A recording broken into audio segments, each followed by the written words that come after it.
할렐루야, 우리 하나님을 찬송합니다. 오늘도 하나님께서 우리에게 생명을 주시고 우리 주님을 위해서 살게 하셨습니다. 꿀송이 보약 큐티 2023년 3월 2일 목요일입니다. 오늘의 말씀은 여호수아 7장에서 9장의 말씀입니다. 오늘 여호수아 7장에 등장하는 그 비극적인 인물 아간, 이 사람은 어떤 사람입니까? 그의 집안을 성경은 이렇게 설명합니다. 여호수아 7장 1절에 이스라엘 자손들이 온전히 바친 물건으로 말미암아 범죄하였으니 이는 유다 지파 세라의 증손 삽디의 손자 갈미의 아들 아간이 온전히 바친 물건을 가졌습니다. 이 아간이라고 하는 참 이 비극적인 인물은 메시아를 배출한 가장 위대한 지파, 유다 지파에 속한 자였습니다. 가문이 대단한 거죠. 거기에 그는 세라의 증손이었다고 합니다. 세라, 이 뜻을 찾아보면 씨를 뿌리다, 빛이 떠오르다라는 아주 영광스러운 이름을 가진 조상이 세라였습니다. 삽디의 손자라고 했습니다. 삽디는 기쁨의 선물이라는 의미를 가지고 있습니다. 그리고 그 아버지가 누구였습니까? 갈미였습니다. 갈미는 열매입니다. 특별히 포도 열매를 지칭했다고 합니다. 여호와를 찬송한다는 뜻을 가진 유다 지파에 뼈대 있는 가문에서 태어난 그는 씨를 뿌리고 기쁨의 선물이 있고 풍성한 열매를 맺고 이제 남은 것은 자기의 시대에 거두어 드리는 그런 일만 남아있는 상황이었습니다. 그 역할이 이 아간의 시대에 이루어져야 했습니다.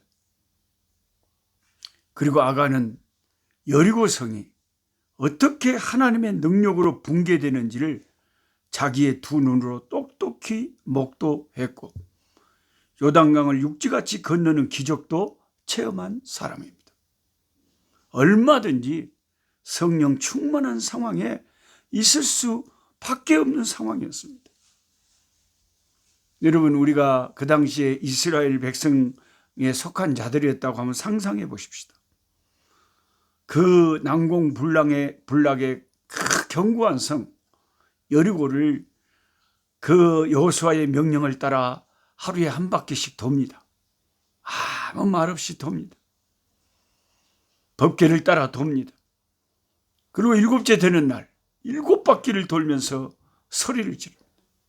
그때 지진이 일어나면서 여리고 성이 와르르르 무너지고 그리고 이스라엘은 여리고성 사람들을 다 살육하고 도륙하고 그들을 완전히 정복하게 됩니다. 저와 여러분이 만약에 그 시대에 그 당시에 이스라엘 사람에 속한 자였다고 생각해 보십시오. 얼마나 놀라운 하나님의 기적의 역사에 막 환호성을 지르겠습니까? 할렐루야 막 하면서 와 우리 하나님을 찬양할지어다 하고 그냥 너무 좋아가지고 이 종려나무처럼 우리도 하나님 호산나 찬송하고 그냥 할렐루야 찬송하고 막 은혜 충만 성령 충만 기쁨 충만 승리를 주신 하나님 이제 가나안 정복은 문제없다 하는 확신을 가지고 첫 전투에서 얼마나 그 하나님께 영광되고 큰 성령 충만하고 은혜 충만하고 그런 상황이 되겠습니까? 근데 여러분 그렇게 은혜스러운 상황에서 어떻게 죄를 지을 수가 있을까요? 어떻게 시험에 들 수 있을까요? 그러니까 우리는 이 성경을 읽으면서 정말 이런 일이 그때뿐만 아니라 지금도 일어난다는 사실을 깨달아야 됩니다. 가장 은혜스러운 순간에 시험 드는 사람도 있다는 것입니다. 이런 일은 종종 있습니다, 여러분. 큰 부흥회를 하고 교회가 은혜스러운데 그 중에 몇몇 한두 사람이 꼭 시험을 받. 많은 분들이 선교지를 방문해서 많은 도전을 받고 감동을 받고 은혜를 받는데 이상하게 시험 들고 가는 사람이, 이 일을 어떻게 저는 설명해야 될지 잘 모르겠어요. 아가는 그런 이상하게 그 은혜 받을 수 있는 상황에서 탐심의 눈이 어두웠어. 사탄의 시험에 빠졌고 이스라엘을 괴롭게 하는 자가 되어 가문과 이스라엘 전체에 엄청난 재앙을 가져오는 그런 자가 되었습니다. 명문 가문의 자식인데 아가는 그 끝이 사고 뭉치가 돼서 이스라엘을 괴롭게 하는 자가 되었습니다. 이 아간의 이 안타까운 모습을 보면서 저와 여러분들 늘 조심해야 되는 게 가장 은혜로운 순간이 가장 위험한 순간일 수 있다. 섰다고 생각하는 자는 넘어질까 조심하라는 말씀이 맞는 것입니다. 은혜 받을 수 있는 상황에서 은혜 받지 못하면 더 큰 시험에 빠집니다. 어제 읽은 본문 말씀 속에서 나온 어제 언급한 라합을 생각해 보십시오. 라합과 아간은 얼마나 비교가 됩니까?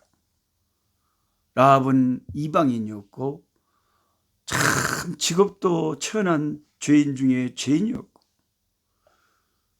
그런데 그녀는 이상하게 여호와에 관한 소문만 듣고도 은혜를 받고 메시아를 이 땅에 오게 하는 예수님의 족보의 조상이 되는 놀라운 은혜를 입은 그런 사람이 됐지만, 예수님의 그 오시는 족보를 이어갈 유다 지파에 속한 아간은 은혜 받을 수 있는 상황에서 도둑질하고 범죄하다가 하나님의 큰 심판을 받게 되었다.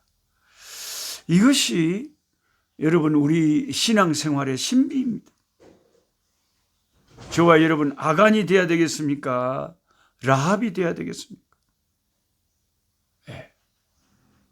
하나님의 은혜가 우리에게 임해서 라합과 같은 그런 역전의 인생이 돼야지, 아간과 같은 은혜 받을 수밖에 없는 상황에서 참 저주를 받는 그런 인생이 되어서는 안 되겠습니다. 그 다음에 여호수아 9장을 읽어보면 기브온 족속과 이제 속아서 언약을 맺는 화친 조약을 체결하는 장면이 등장합니다. 이스라엘 백성들이 여리고와 아이성을 점령했다는 소문은 남아있는 가나안 족속들을 공포에 떨게 했습니다.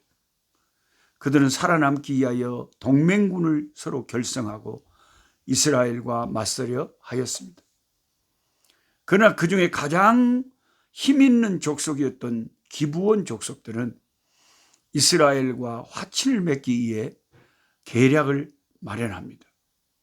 여호수아는 그들의 계략에 속아서 화친 조약을 맺고 말았습니다. 이스라엘에게 사신을 보내기 전 그들은 치밀하게 이스라엘을 연구했습니다.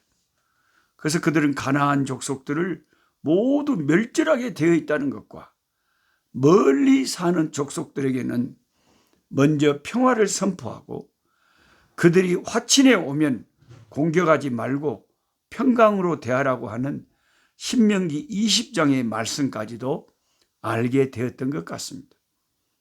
대단한 정보력입니다.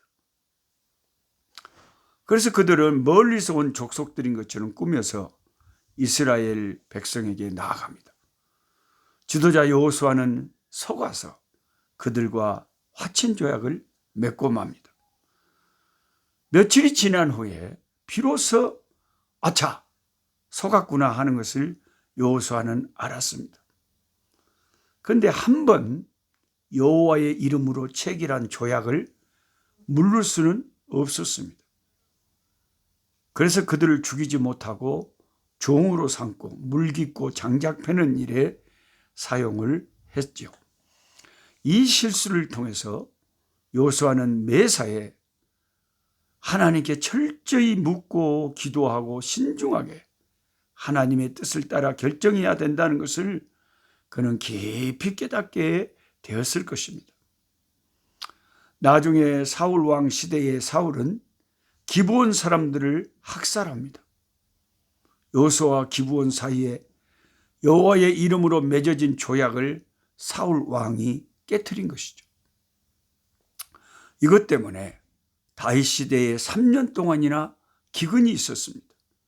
이 기근은 기브온 사람들의 요청에 따라 사울 왕의 7 후손들을 처형함으로써 그치게 됩니다. 사무엘하 21장의 말씀입니다. 하나님은 경위가 어찌 되었든 일단 자신의 이름을 걸고 언약한 것은 끝까지 지키는 분입니다. 사람들하고는 확실히 하나님은 다릅니다. 제가 살면서 경험한 것은 아무리 가까운 사람도 사람은 믿을 수가 없다는 것. 사람은 가까워지기도 하고 멀어지기도 합니다. 하나님 같으신 분이 어디 있습니까? 이 세상의 친구들 나를 버려도 예수 내 친구 날 버리지 않네. 온 천지는 변하여도 날 버리지 않네. 예수님 믿으면 믿을수록 더 귀하신 주님인 것은 주님은 내가 부족함에도 불구하고 내게 허물이 발견됨에도 불구하고 주님은 결코 나를 버리지 않지만 사람들의 인심은 그렇지 않습니다. 달면 삼키고 쓰면 뱉는 것이 인간 관계입니다. 그래서 하나님은 한 번 약속, 한 번 하나님을 언약하면 그 언약을 끝까지 지키죠. 끝까지. 인간의 우정이라는 것은 수없이 변합니다. 사울왕은 그 신실하신 하나님의 마음을 성품을 헤아리지 못하고 언약을 맺은 기브온 족속과 함부로 그 언약을 파괴하고 그들을 핍박하였습니다.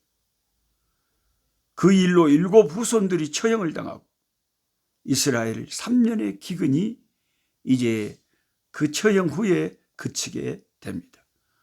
참으로 언약의 중요성을 모르는 어리석은 왕이었습니다. 오늘 이 말씀들을 우리가 읽으면서 우리는 하나님의 언약은 아무리 세월이 흘러도 변하지 않는다. 그래서 저와 여러분 같은 이 부족한 우리가 예수님의 십자가의 그 피의 언약 안에서 구원을 확신하는 이유가 그것입니다. 믿을 수 없는 나 때문이 아니라 예수님의 그 신실하신 그 구원의 언약, 그 능력, 그 피의 권능, 나를 구원하시기에 능하신 우리 주님의 그 십자가의 권능을 믿기 때문에 우리는 구원을 확신하는 것입니다. 하나님 아버지 감사합니다. 오늘 또 하나님의 말씀을 통해서 교훈을 받습니다. 여리고 성이 기적으로 무너집니다. 이 세상도, 여리고 성 같은 이 세상도 아무리 인간의 아버지 과학과 인간의 정치와 문화와 인간의 기술들이 대단한 것처럼 보여도 주님의 심판의 나팔 소리에 순식간에 무너질 것을 믿습니다. 여리고가 무너졌습니다. 하나님의 기적이 권능이 나타났습니다. 그 놀라운 은혜의 시간에 은혜 받지 못한 자가 있었습니다. 아간이었습니다. 그 놀라운 시간에 구원의 은혜를 입은 자도 있었습니다. 라합이었습니다. 하나님, 심판의 날이 다가오는데 우리는 아간과 같이 탐욕에 물들어서 세상의 돈 때문에, 세상의 물질 때문에 주님을 버리는 일이 없게 하여 주시고, 아버지 라합처럼 주여 구원의 줄을 창문에 내걸고 십자가를 굳게 아버지 붙잡고 사는 저희들 되게 해 주시옵소서. 아버지 하나님의 언약은 신실하고 영원합니다. 기본 족속이 비록 속에서 언약을 맺었지만 하나님은 그 언약을 지키는 하나님이십니다. 아버지 하나님, 우리의 구원이 확실한 것은 하나님의 약속이 흔들리지 않기 때문임을 고백합니다. 주님 변함없이 우리를 버리지 않고 우리를 사랑해 주셔서 감사합니다. 아버지 하나님, 변치 않는 주님 사랑 안에서 오늘 또 아버지 하나님의 확신을 가지고 담대하고 기쁘게 감사하면서 사는 하루가 되게 하여 주옵소서. 예수님의 이름으로 기도드리옵나이다. 아멘. 약한 자 힘주시고 강한 자 바르게 주 함자 정택함이 주님의 뜻이라. 해 아래 압박 있는 곳 주 거기 계셔서 그 팔로 막아 주시오.